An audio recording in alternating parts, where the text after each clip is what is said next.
Avengers Endgame has a runtime of 3 hours and 2 minutes, which makes it literally the longest film of all time, unless you include ones that are longer than it. That's 182 minutes, or 10,920 seconds.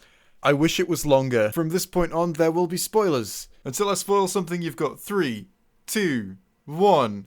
Are you ready? Okay. There is now no safety from the information that Captain No Beard picks up the magic stick, although you may have already had that spoiled for you because channels like WatchMojo have been putting information like that in their video titles. I suppose it is time for people who are subscribed to them to be punished for that mistake. Endgame was a movie of payoffs. If there was an incomplete character arc or loose end somewhere in the MCU, chances are Endgame resolved it, as it delivered payoff after payoff after payoff to 10 years of previous films. Fuck, it even paid proper respects to Thor: The Dark World, a movie so boring and forgettable that literally no one is angry about the fact that I just said that. But today I'm going to be talking about the payoffs that do not feature in Endgame, payoffs that aren't in the film. I know that seems like a little bit of a strange thing to do, but there is a reason for it, and that is that these are payoffs that can't really fit anywhere else in the MCU. The fact that they weren't in Endgame means that we're probably not going to get them now, and I think that's a shame. Just to be clear, the fact that these things aren't here is something I consider to be bad, but that doesn't mean I think the whole movie is bad, because that's not how opinions work. It also doesn't mean that I think I'm entitled to these things. I just think it would be nice if they were there. You wouldn't think I'd have to say those things unless you've been on the internet for more than a week, in which case you fully understand why I need to say those things. Let's start by talking about Banner and the Hulk. The events of Infinity War are set in a technologically utopian version of 2018. Endgame is set 5 years on, in a contrastingly dystopian vision of the future so horrific that people are still dabbing in 2023. Damn. This joke was brought to you by corporate interference. But that's enough about the Hulk dab for now. Following on from Ragnarok, where we saw that Hulk and Banner had almost been fighting for control over the one body they share, the two characters felt more like separate people than ever. He's all like, smash.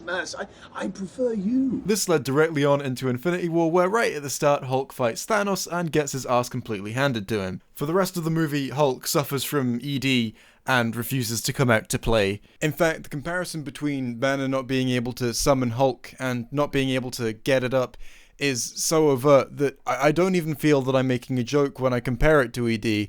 I feel like I'm just stating as a matter of fact that's what happened in the film. He gets erectile dysfunction. That's the story. How do you feel about Banner not being able to summon Hulk in Infinity War? It's metaphorical! Green boner. Hulk's performance issues seemed like they were the clear start of an arc. Hulk's newfound fear of Thanos was clearly an emotional issue that could be overcome. An experience he had affected him negatively, and the effects that experience were having on him were causing him problems in the present. That shit had arc written all over it. By the end of Infinity War, Banner has his own little journey of learning to fight for himself, but the mental damage done to Hulk by Thanos was still very much unresolved. So going into Endgame, I was incredibly excited to see how this arc would play out. They resolved it off screen. Oh. Okay. In regards to this specifically, it baffles me that Infinity War and Endgame were written at the same time. In Infinity War, it is absolutely clear as day. Hulk and Banner have fallen out. This strain between them was causing tangible problems. Where's your gun? I don't know, we should have been having a thing. There's no time for a thing. Its root cause was a fear of Thanos, who was the actual antagonist of Endgame. Thanos is coming. And by the end of the movie, that conflict between them went completely unresolved. Next time we see him, we're told, oh yeah, all that stuff, all of that conflict we were going through, we just sorted it out. It just happened. You didn't see it. Imagine Endgame opens and they don't have the scene where all the Avengers go and find Thanos and kill him, and instead they just say, oh yeah, by the way, we killed Thanos a while ago. He said he destroyed the stones. And you never get to see Thor kill the original Thanos. Technically, the story all makes sense, and that's fine, but anyone who was invested in that plotline would just be there going, what? Why? You killed Thanos off screen? Why? What the fuck? These aspects of Endgame aren't inherently bad, except the dab, but they do represent a lot of wasted potential. What we could have seen is Hulk overcome these issues over the course of the story, you know, like an arc. Instead, what we get is him telling us that, oh, he's fine now. Making a decision like this in your story tells us that you don't really care enough about a specific plotline to bother resolving it. But if that's the case, why did you set it up? When it seemed like you were setting up Banner for an arc, what you were actually setting up was people who were invested in this storyline for disappointment. Fucking hell, that dab though. Like, it's not just bad on a subjective level for me, like it's a fundamental law of nature that dab is bad. Like, it's one of Newton's, I believe, one of Newton's laws. For every action, there is an equal and opposite reaction. Something about, like, force times something. And, the dab in Avengers Endgame was bad. He was really ahead of his time with that one, considering, you know, the film wasn't going to come out for, like, several hundred years. Like, I'm pretty sure even Iron Man hadn't come out at that point. Now, there are plenty of ways to do this storyline justice without completely abandoning this arc at the start of the story.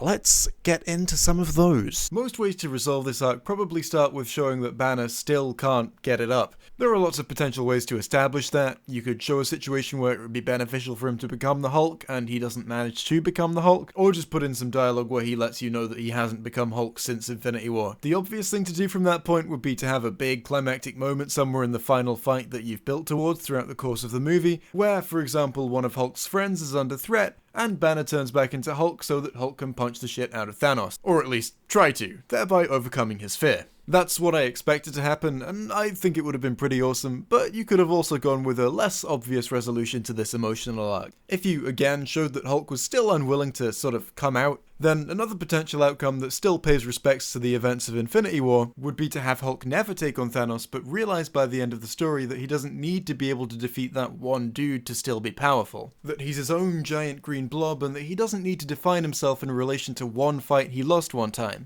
Yet another potential way to resolve it would be, in the final fight, have him still be Banner, put him in some serious danger, and then have someone else go out of their way to save him, maybe Thor or Valkyrie. Have his arc be to realize that he doesn't have to be able to defeat Thanos on his own when he's got friends who can help him, and him realizing that someone else will go out of their way to save him is what drives Hulk to come back out. It gives him that boost of confidence he needs to re-emerge. Or you could, just be like, oh, but it's fine. Arc? What arc? We're fine now. We're Professor Hulk. It all happened off screen. Okay, let's talk about Drax's revenge. Throughout the Guardians movies, Drax has had one main driving force. It's revenge, and that's why the section is called Drax's Revenge. It's from his very first scene that we get introduced to this central aspect of his character. Ronan murdered my wife, Ovet, and my daughter, Camaria. And he laughed! He killed my family. I shall kill one of his in return. This motivation informs basically all of Drax's priorities, right from the first Guardians movie where he calls Ronan to his location just so he can have a fight with him, right up until Infinity War where he drops all semblance of a plan to go and charge Thanos. We have to get the stone first. No. For Vet. For Camaria. Oh, and yeah, right, it's also probably worth mentioning for those who aren't super caught up on their Guardians movies that after Ronan dies, Drax decides that Ronan was just a puppet and it's really Thanos he has to kill. That's why Thanos and Ronan are both involved in his revenge here. Of course, Ronan was only a puppet. It's really Thanos I need to kill. But this motivation comes up again and again and again, as it would, his family has been killed. At this point, it is a core element of who he is as a person, which is why, when it comes to Endgame, it seems really, really strange to me that he really didn't get anything to do. He's basically gone from the entire battle when he has one of the highest personal investments in that battle of basically anyone there. We did get an amazing scene where Scarlet Witch got her moment with Thanos, and if you're invested in her character, it's an incredibly satisfying moment because you know exactly what she's been through at the hands of Thanos. And through every movie he's been in, Drax has had even more build-up than she has for a moment like this one. Now, I'm not suggesting we need the exact same thing for Drax, but it would have just been nice to give Drax anything. Maybe have him be the one who helps destroy Thanos' ship. Maybe have him help prevent Thanos from snapping his fingers when he gets the gauntlet back. Currently, both those things are done by Captain Marvel, someone who, while I'm sure is invested in this fight, that investment really isn't something we've seen on screen at all. Drax's investment has been built up for 3 films, hers has been built up for some of this one, but not very much. She doesn't get much screen time at all, making it less satisfying when she wrecks Thanos' shit. Now, you don't necessarily have to replace one of those things that she does with Drax. Those were just examples of things he could do that would be satisfying to see him do. I think the best things to have him do would be things that bring him face to face with Thanos so that he can get his "you killed my wife and daughter" moment. On the positive side of things though, this doesn't destroy any kind of arc. It means it's now impossible for him to get his payoff with Thanos, but while that's now definitely not the ending we're going to get to his arc is still open, so it's possible that we will get some kind of satisfying ending to it. James Gunn is very, very talented after all. There's still lots of potential for the future in this one. I do hope that when Guardians 3 comes out in 2150, we get a scene of Drax reflecting on the fact that he didn't get to kill Thanos, that he didn't really get to do anything in that battle. But when the battle against Thanos came, it was other people who walked away with the glory, and that he didn't even come close to doing the thing that he'd been working towards for so many years. Something he defined a huge part of his identity around is now gone, and it should be really interesting to see how that impacts him as a character. And let's end off with just a few other things that I think it would have been cool to see. Nebula and Tony build up more of a relationship. They were stranded together for 2 weeks and they should have bonded, right? But we didn't really get to see that beyond them playing a game together. The game was fun and all, it did a good job of characterizing them both, but that is all we got. It would really have been nice to see them both having a heart-to-heart on the ship where they think they're both gonna die, and it would have been nice to know that that bond they formed lasted, so giving them some meaningful dialogue after the time jump would have been really cool too. Given what we know about Groot and Rocket's relationship, it would have been really nice to see them reunite on screen. A scene of their first moments back together after Groot has been resurrected could have been really impactful. And finally, I would really have liked to have seen more of Clint's Germany? I would really have liked to have seen more of Clint's journey from sadness that his family were dead to the homicidal rage he felt when we next saw him. Now, I do know that the film is 3 hours and 2 minutes. That's 182 minutes. That's 10,920 seconds. But I honestly do have to say, with all these things considered, I wish it was longer. Thanks for watching. You've probably noticed that I've taken a break recently, and it did me a world of good, but it is now amazing to be back, and I'm really enjoying making videos again. Expect some more on Avengers Endgame pretty soon. I'm also working on a couple of responses to people like The Closer Look and the Cosmonaut Variety Hour. I do also want to start making more videos that are actually about movies and TV shows themselves rather than responses to other people's videos. Don't worry, the responses aren't going anywhere, just more of this kind of thing as well. Other than that, I really hope you have enjoyed. A huge thank you to my patrons for supporting me, and a goodbye.